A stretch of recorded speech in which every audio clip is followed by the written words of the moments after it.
ทุกคนซึ่งว่าข้าพเจ้าไปเห็นคลิปสาวลาวคนหนึ่งซึ่งเราไปเรียนอยู่ประเทศไทยเนาะซึ่งเราได้ออกมาเว้าว่ามันจะมีบางกลุ่มคนเนาะที่ไปคอมเมนต์ในช่อง TikTok ของเราซึ่งว่าเป็นหยังคือเว้าภาษาไทยว่าซั่นเป็นคนลาวเป็นหยังคือเว้าภาษาไทยเนาะคือ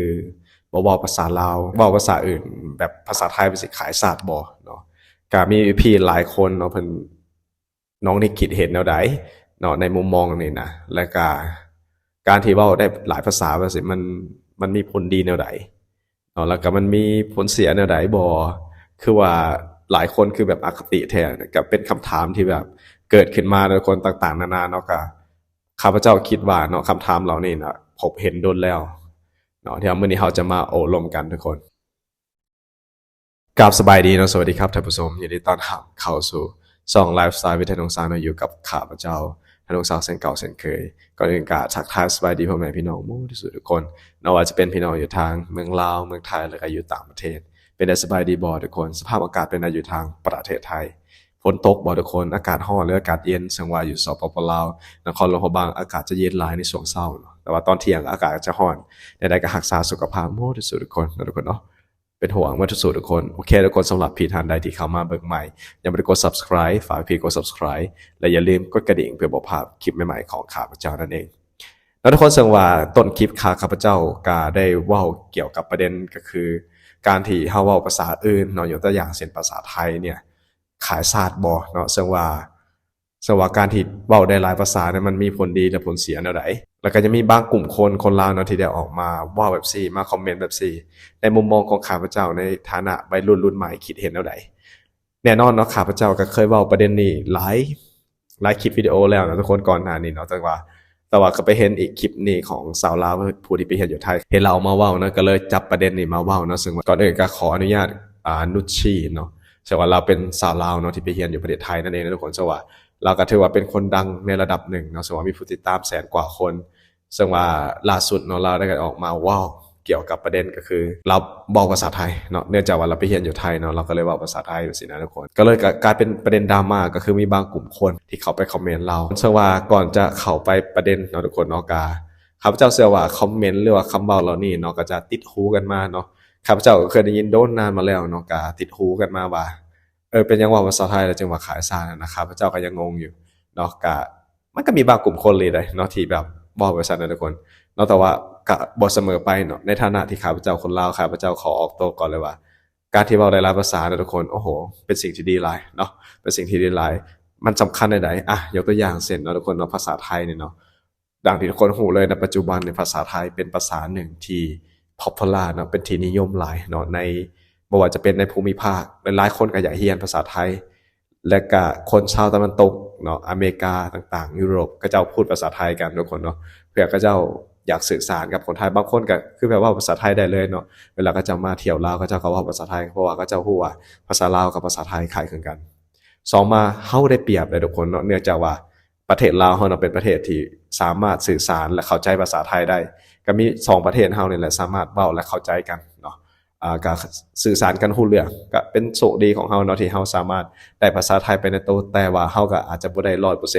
เนาะก็คือเฮาบางคำเฮาก็อาจจะบ่ฮู้บางคำที่ว่าคำพูดเล่นหรือว่าพูดอีหยังที่แบบว่าค่อนข้างที่จะราชการเฮาก็บ่ฮู้เนาะเฮาก็ต้องได้ศึกษาเติมและก็บ่แปลกที่น้องเว้าภาษาไทยเพราะน้องไปเรียนอยู่ไทยนั่นเองนะทุกคนเนาะ ขอยกประเด็นก่อนหน่อยหนึ่งนะทุกคนก็เข้าใจเป็นบอกคือคนไทยเพิ่นก็รักษาภาษาประเทศเพิ่นเนาะก็คือบ่อยากให้ภาษาเพิ่นเสื่อมเสียแต่เนาะยังมีคำว่าแต่ในที่นี้ก็คือเพิ่นส่งเสริมลูกเพิ่นให้เรียนภาษาอื่น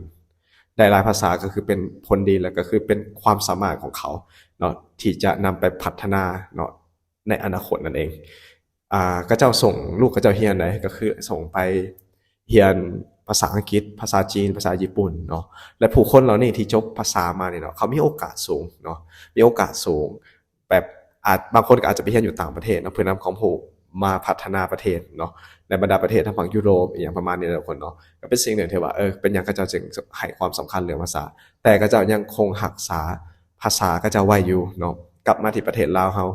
การที่ประเทศลาวเฮาเว้าภาษาไทยถามว่ามันจะลืมภาษาลาวบ่แน่นอนมันบ่ลืมทุกคนคือข้าพเจ้าเนี่ยเกิดมาเนาะ20กว่าปีเกือบ30ปีแล้วนี่นะ ก็เว้าภาษาลาวทุกมื้อนะทุกคนถามว่าสิลืมภาษาลาวบ่ก็บ่ลืมนะทุกคนเพราะมันอยู่ในสายเลือดอยู่แล้วแต่ถามว่าที่เฮาเว้าภาษาไทยปนภาษาลาวมันผิดมันก็บ่ผิดมันก็เป็นภาษาหนึ่งที่เฮาสามารถเรียนรู้ได้และอีกอย่างนะทุกคนภาษาไทยมันมีผลดีหลายเนาะในชีวิตข้าพเจ้ายกตัวอย่างข้าพเจ้าเลยเนาะยกตัวอย่างชีวิตของข้าพเจ้าเลยการที่ข้าพเจ้าเป็นหมอเนาะการที่อัปเดตข้อมูลข่าวสารไม่ว่าจะเป็น YouTube เนาะข้าพเจ้า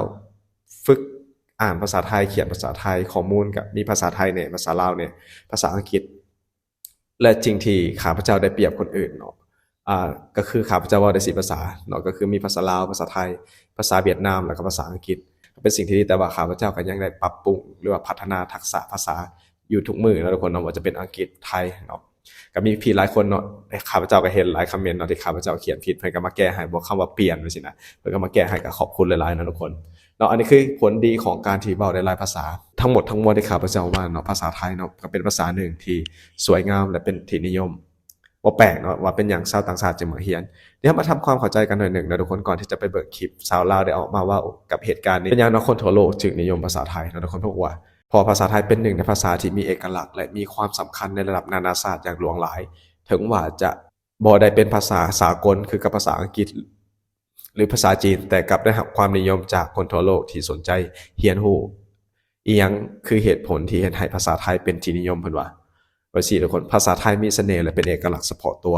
เพราะภาษาไทยเป็นภาษาที่ระบบเสียงที่โดดเด่นประกอบด้วยวรรณยุกต์5เสียงซึ่งเฮ็ดให้การออกเสียงมีความแตกต่างและท้าทายสำหรับผู้เรียนต่างชาติเนาะหรือว่าคนต่างชาติเรียนรู้นอกจากนี้ตัวอักษรไทยยังมีรูปแบบที่เป็นเอกลักษณ์และแตกต่างจากอักษรโรมันที่ใช้แพร่หลายเฮ็ดให้ภาษาที่น่าสนใจสำหรับผู้ที่ต้องการเรียนรู้ภาษาใหม่ๆนั่นเองซึ่งว่าไทยเป็นจุดหมายปลายทางการท่องเที่ยวระดับโลกซึ่งว่าประเทศไทยเป็นหนึ่งในประเทศที่ได้รับความนิยมหลายที่สุดในโลกสำหรับการท่องเที่ยวด้วยชายหาดที่สวยงามอาหารที่แซ่บทุกคนบ่ว่าจะเป็นวัดวาอารามและวัฒนธรรมทางประวัติศาสตร์ที่มีเสน่ห์เนาะซึ่งว่าการเรียนภาษาไทยของหลายๆคนหรือว่าหลายๆชาวต่างชาติที่มาเรียนกันบ่แปลกนะทุกคนเนาะนอกจากนั้นเนาะยังมีศิลปะดนตรีละครและวัฒนธรรมไทยเนาะเป็นที่นิยมในกลุ่มคนนั่นเองนะทุกคนว่าเป็นซีรีส์วายบ่เนาะซีรีส์แนว Boy Love เนาะ Boy Love แล้วก็ได้รับความนิยมในระดับนานาชาตินั่นเองนะทุกคนนอกจากนั้นเนาะยังมีโอกาสทางธุรกิจและการเฮ็ดเวียกซึ่งว่าเรื่อง Economic ใน Southeast Asia เนาะประเทศไทยก็ถือว่า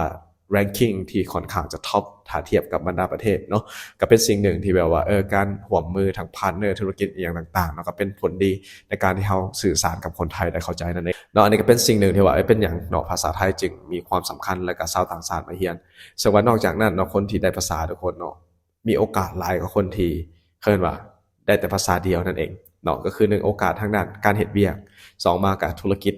ที่กว้างขึ้นเนาะซึ่งว่าการสื่อสารเนาะจะเป็นกุญแจสำคัญในทางธุรกิจคนที่เว้าได้หลายภาษาเนาะมีโอกาสเข้าถึงตลาดแรงงานเนาะที่กว้างขึ้นสามารถเฮ็ดเวียกกับบริษัทข้ามชาติการเจรจาธุรกิจข้ามประเทศนั่นเองเนาะและการเฮ็ดเวียกตำแหน่งที่ต้องใช้ทักษะทางภาษาเช่นล่ามนักแปลหรือว่าผู้จัดการฝ่ายต่างประเทศจะเป็นสิ่งที่สำคัญนอกจากนั้นเนาะยังเป็นการเชื่อมโยงกับผู้คนได้หลายขึ้นซึ่งว่าการเว้าได้หลายภาษาช่วยให้สามารถสื่อสารและเข้าใจในวัฒนธรรมที่แตกต่างได้ดีขึ้นเฮ็ดให้มีโอกาสสร้างความสัมพันธ์กับผู้คนหลากหลายเชื้อชาติและลดอุปสรรคทางวัฒนธรรมนอกจากนั้นเนาะยังพัฒนาทักษะทางสมองและเพิ่มศักยภาพในการเรียนรู้นั่นเองซึ่งว่าการเรียนรู้ภาษาที่2หรือหลายกว่านั้นจะช่วยกระตุ้นสมองและเพื่อความสามารถในการคิดอย่างระบบงานวิจัยแสดงให้เห็นถึงคนที่เว้าได้หลายภาษามีความสามารถในการจดจำแก้ปัญหาและการคิดวิเคราะห์ได้ดีกว่าคนที่เว้าได้ภาษาเดียวนั่นเองแล้วนี่ก็เป็นสิ่งหนึ่งนะทุกคนที่ว่าเป็นอย่างภาษาสำคัญเนาะก็เฮาก็ได้รับโอกาสหลายก่อนแต่ว่าภาษาไทยก็เป็นภาษาหนึ่งที่สวยงามการเรียนรู้การเว้าบ่มีปัญหาทุกคนข้าพเจ้าในฐานะวัยรุ่นลาวเนาะวัยหนุ่มลาวข้าพเจ้าซัพพอร์ตคนที่เว้าทุกภาษาได้เนาะบ่ว่าจะเป็นภาษาไทยหรือภาษาต่างประเทศบ่เกี่ยวนะทุกคนอาจจะมีบางกลุ่มคนที่อคติแต่อันนี้ข้าพเจ้าคิดว่ายังมีน้อยที่สุดในปัจจุบันนี้คนลาว 80-90% สามารถสื่อสารหรือว่าภาษาไทยได้อย่างแบบถือว่าคล้ายๆกับ native เลยนะทุกคนเนาะแต่ว่าอาจจะยังมีคำที่ค่อนข้างจะกับ formal หรือว่าเป็นคำที่คำหยอกคำอีหยังเขาเรียกว่าล้อเล่นกันเนี่ยอาจจะยังบ่เข้าใจมุกอีหยังต่างๆนะทุกคนก็ยังมีหลายคำอยู่เนาะก็เป็นสิ่งที่สำคัญนั่นเองโอเคเดี๋ยวมาเบิ่งคลิปนี้ทุกคนทุกคนคิดเห็นอะไรทุกคนหลังจากนั้นเนาะเราจะมาเบิ่งคอมเมนต์ของพี่คนไทยว่าเพิ่นมีความคิดเห็นอะไรเป็นคนลาวทำไมไม่พูดภาษาลาวเป็นคนลาวเป็นอย่างคือไปเว้าภาษาไทยแล้วก็มีแบบ พูดว่าขายชาติลืมชาติลืมบ้านลืมเมืองลืมภาษาลาวเป็นคนบดีว่าซั่นการที่เราพูดภาษาไทยอ่ะอยากจะบอกไว้ตรงนี้เลยนะหนึ่งเลยนุชไปเรียนที่ไทยนุชไปเข้าเรียนที่ไทยนุชต้องไปฝึกเขียนภาษาไทยต้องไปอ่านภาษาไทยเวลาไปเรียนต้องพูดต้องพรีเซนต์เข้าใจไหมเราก็อยากจะพูดอยากจะพรีเซนต์ออกมาให้มันดีอยากจะพูดให้มันคล่องอยากจะอ่านให้มันชัดๆอยากจะพูดให้มันชัดๆแล้วเวลาทำคลิปออกมาเนี่ยส่วนมากเนี่ยนะคนที่ติดตามนุชอะจะเป็นคนไทยทั้งนั้นเลยเนาะแล้วเวลาพูดออกมาเนี่ยเราก็จะอยากสื่อสารออกมาให้คนฟังเข้าใจที่สุดให้คนฟังแล้วรู้สึกว่าเฮ้ยเข้าใจอะพูดแล้วเข้าใจอะไรเงี้ยแล้วเขาก็ไม่ได้ว่าด้วยว่าเฮ้ยเราทำไมต้องไปพูดภาษาเขาอะเนี่ยขนาดเขาเป็นเจ้าของภาษาเขายังไม่พูดอะไรให้เราเลยแต่ทำไมคนลาวด้วยกันอะถึงพูดให้ด้วยกันแบบนี้อะถึงมาด้อยค่ากันแล้วก็ดูถูกกันว่าให้กันอะทำไมถึงยังมีความคิดล่าหลังแบบนี้อยู่อะแล้วก็ไปอคติกับคนที่แบบพูดภาษาไทยบอกว่าเขากระเดะเขาลืมชาติเขาขายชาติเฮ้ยขายชาติแล้วกูได้กี่บาทอะกูได้จากบาทกูขายอีหยังแน่กูเอาหับดินหับอันนั้นไปขายว่าไปขายตอนใดกูขายตอนใดขายชาติตอนใดอยากสิเว้าให้ฟังเนาะเว้าแล้วมันก็ขึ้นแล้วภาษาไทยอ่ะมีประโยชน์กับเรามากๆเลยนะจะบอกให้เวลาที่เราไปเสิร์ชหาข้อมูลเวลาที่เราอยากจะรู้อะไรอ่ะเราไปเสิร์ชดูเลยเอาภาษาลาวพิมพ์เข้าไปเลยไม่ขึ้นนะคะไม่ได้จะว่าภาษาของตัวเองอะไรแต่คืออยากจะบอกว่าภาษาไทยมันมีประโยชน์กับเราเราอยากจะเรียนรู้เราอยากจะพิมพ์ถูกอยากจะพูดคล่องอยากจะอ่านออกเขียนได้ก็เลยจะพยายามพูดภาษาไทยเพื่อจะเอาไปเสิร์ชหาข้อมูลเราอยากจะเรียนรู้เราอยากจะพัฒนาตัวเองแล้วคุณน่ะพัฒนาบ้างตัวเองอ่ะอย่าอยู่แต่ถ้ำอย่าคิดแต่ลบพูดภาษาไทยแล้วมันทำไมอ่ะมัน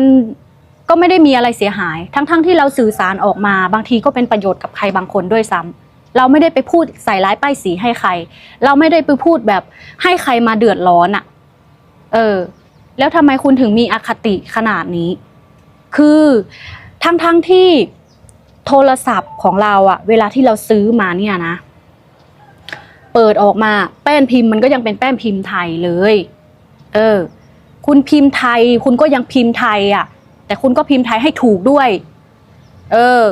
นี่แหละมันมีประโยชน์มันมีแต่ได้มันมีแต่ดีกับดีแล้วภาษาไทยเป็นภาษาที่เราฟังออกเป็นภาษาบ้านใกล้เรือนเคียงเป็นภาษาที่ฟังลื่นหูเป็นภาษาที่น่าฟังน่าติดตามขนาดคุณก็ยังติดตามดาราไทยคุณก็ยังฟังเพลงไทยของสินค้าทุกอย่างก็เป็นของไทยแล้วทำไมคุณถึงอคติกับภาษาไทยขนาดนั้นอคติกับคนลาวที่ไปอยู่ไทยแล้วพูดไทยคุณบอกว่ากระแดะนั่นนู่นนี่ลืมชาติลืมบ้านลืมเมืองเฮ้ยคนเรามันก็ต้องปรับตัวไหมไปอยู่ที่ไหนก็ต้องปรับตัวเข้าที่นั่นอยากจะสื่อสารออกมาให้ใครเข้าใจเราก็สื่อสารออกมาแบบนั้นคือไม่ได้นะความคิดอย่างนี้ไม่ได้เลยไม่ไปไหนเลย